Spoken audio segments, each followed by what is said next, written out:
vous faire un petit bonus spécial. Comme ça, freestyle. Juste un petit bonus que je vous ai fait comme ça. Parce que je me suis dit quand même que peut-être vous alliez vous embêter. Et donc je vous fais un petit bonus. Un truc comme ça qui n'est pas prévu. Juste pour le fun. Le petit bonus, c'est je vais vous résoudre une petite collision à des élastiques. Parce que parfois, il paraît que certains d'entre vous trouvent que c'est compliqué dans les exercices. Donc, on va vous le faire comme ça. Alors, une collision. L'idée de base, c'est tu as deux petits éléments, voilà, un petit bloc comme ça et un plus gros comme ça, hein, qui ne sont pas de même taille, parce que si c'est de même taille, c'est trop facile. Et donc, ce qu'on va supposer, c'est qu'il y en a un, le premier, il a une masse M1 qui vaut 1, et le deuxième, il a une masse M2 qui vaut 2. Ouais, c'est des kilos, quoi, on s'en fout des unités. Hein. Alors, pilou pilou, ils vont tous les deux avec une vitesse, ils se font face. Il y en a une vitesse qui est là et une vitesse qui est là. Et ici, on a V1 qui est égal à 10. Et ici, on a V2 qui est égal à moins 10. Tu vois qu'ici, je mets les composantes.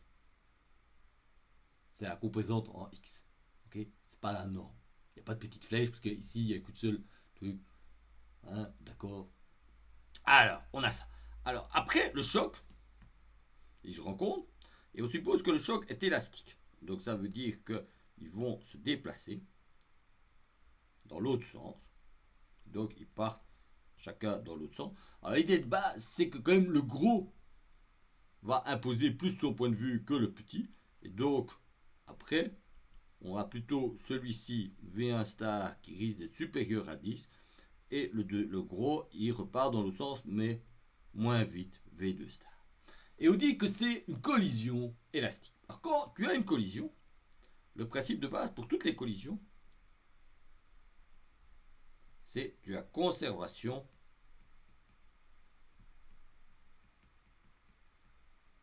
de la quantité de mouvement.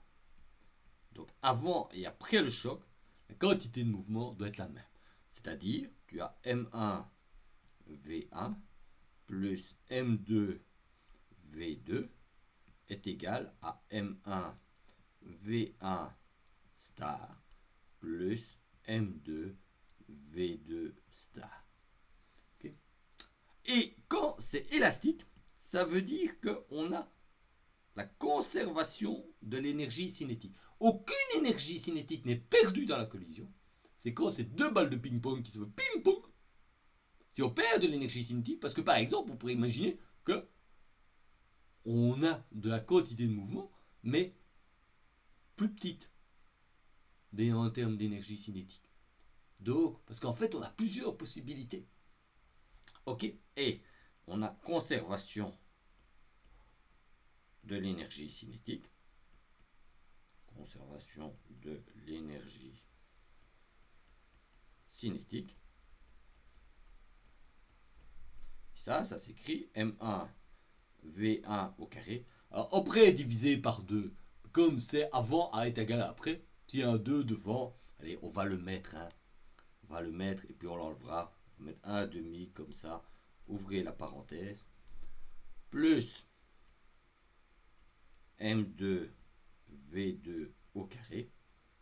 Fermez la parenthèse. Voilà. Est égal à 1 demi. Pilou, pilou, pilou. Voilà, 1 demi. Ouvrez la parenthèse. Et la situation après. M1 V1 star au carré plus M2 V2 star au carré. Fermez la parenthèse. Ok. Alors,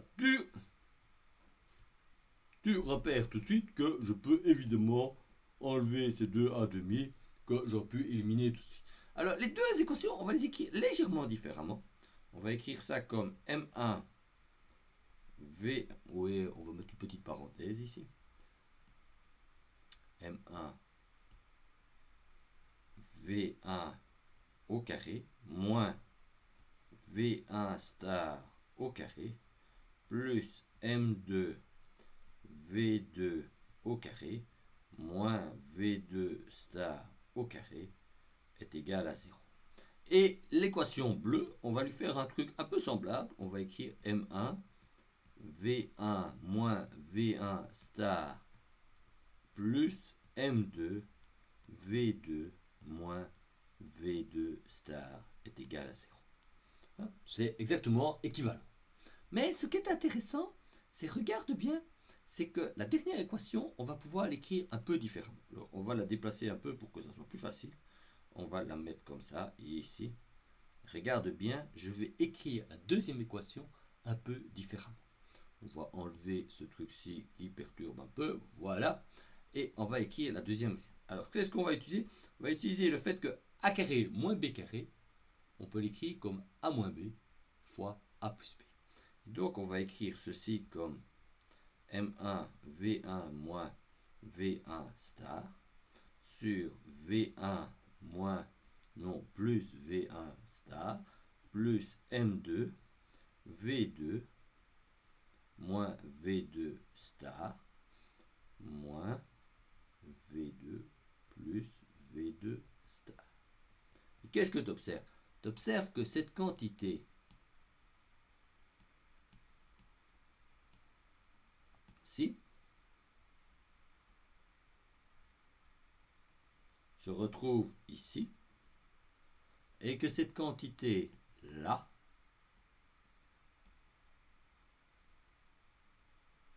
se retrouve là. Que ceci, fondamentalement, ça,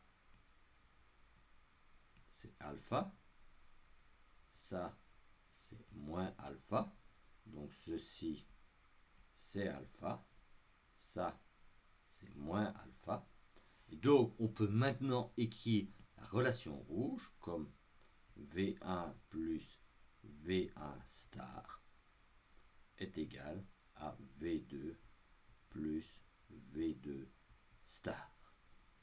Ok?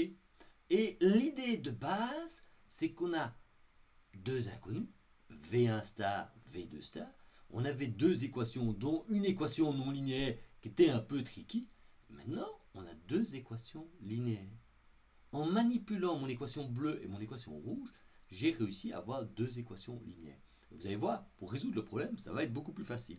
Donc ce que je vais faire, c'est je vais reprendre cette partie-ci, mon énoncé, voilà, et je vais résoudre mon problème. Pilou pilou, résolvons notre problème. Coller là, voilà. Ok. Alors ce qu'on sait, c'est on a conservation de la quantité de mouvement. Donc ce que je sais, c'est que M1 V1 moins V1 star plus M2 V2 moins V2 star est égal à 0. Et on sait, on l'a trouvé juste avant, hein, on va le reprendre ici, cette expression-là, youbidou bidou, voilà, on a ça, et on a cette relation-là. Bon, alors maintenant, on a des choses qu'on connaît. Hein. Alors, on sait que V1, c'est 10. On sait que V2, c'est moins 10. On sait que V1, c'est 10. On sait que V2, c'est moins 10. On sait que celui-là, c'est 2. Et on sait que celui-là, c'est 1. Donc, on va écrire maintenant nos équations. 10 moins 20, ça fait moins 10, est égal à V1 star plus 2V2 star.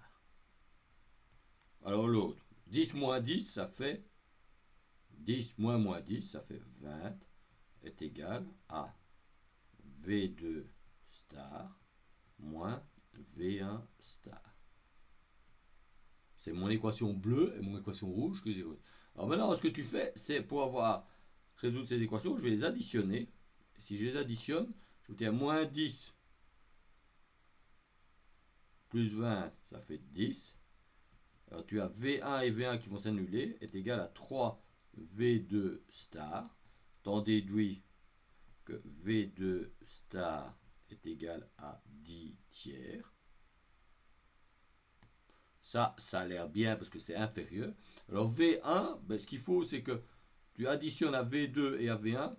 V1 star, ça vaut moins 50 tiers. Parce que si tu fais moins de 50 tiers, ça fait 50 tiers. Plus 10 tiers, ça fait 60 tiers. Et 60 tiers, ça fait bien 20.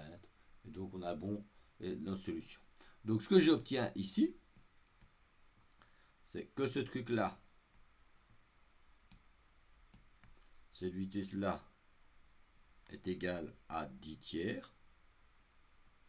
Et cette vitesse-là est égale à moins 50 tiers. Et on voit bien que fondamentalement, le résultat. Alors après, on peut vérifier si on a bien conservation de la quantité de mouvement et de l'énergie cinétique. Alors on va calculer la quantité de mouvement. Ici, c'est quoi? Au-dessus, c'est 10 fois 1, c'est 10 moins 20. Donc la quantité de mouvement, c'est 10 moins 20, c'est égal à moins 10. Quantité de mouvement en dessous, c'est moins 50 tiers, moins plus 10 tiers fois 2, 20 tiers. Ça fait moins 30 tiers, ça fait moins 10. Parfait. L'énergie cinétique. L'énergie cinétique, c'est au-dessus, à demi, d'accord? Alors, 10 au carré, ça fait 100. 10 au carré plus fois 2, ça fait 200. Et donc, ça fait 300 divisé par 2. Alors, en dessous, 1 demi. Ça, c'est un tout petit peu plus tricky. Bon, on va un peu déplacer ça pour avoir plus de place. Voilà, on va le mettre là, ça. Voilà. Celui-ci, on va le déplacer un petit peu pour aller là. Voilà. Alors, d'abord, ça. Le 50 tiers au carré. 50 fois 50, ça fait 2500. 2500.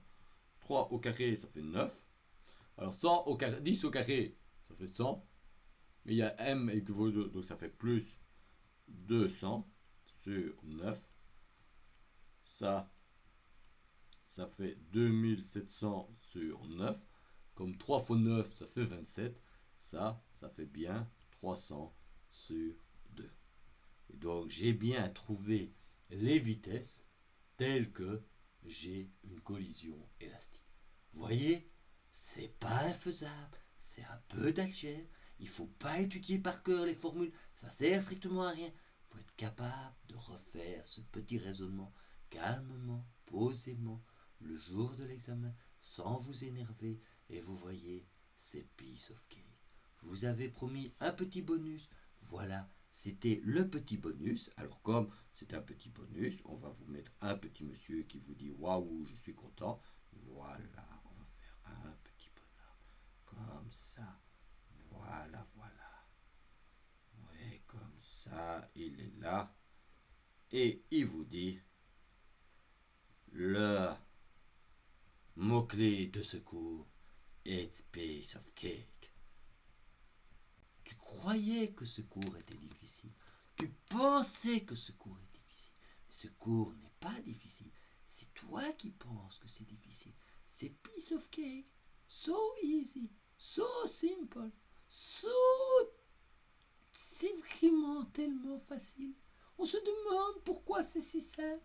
Alors si tu te poses vraiment des questions, tu vas voir que ce développement, il est fait dans le bouquin de référence. Il suffit de trouver la bonne page où il est fait. Voilà. Et tu verras que c'est pas bien compliqué. Voilà. C'était le petit bonus pour aujourd'hui que je vous rends. C'est le petit bonus offert par toute votre équipe pédagogique. Et vous savez quoi?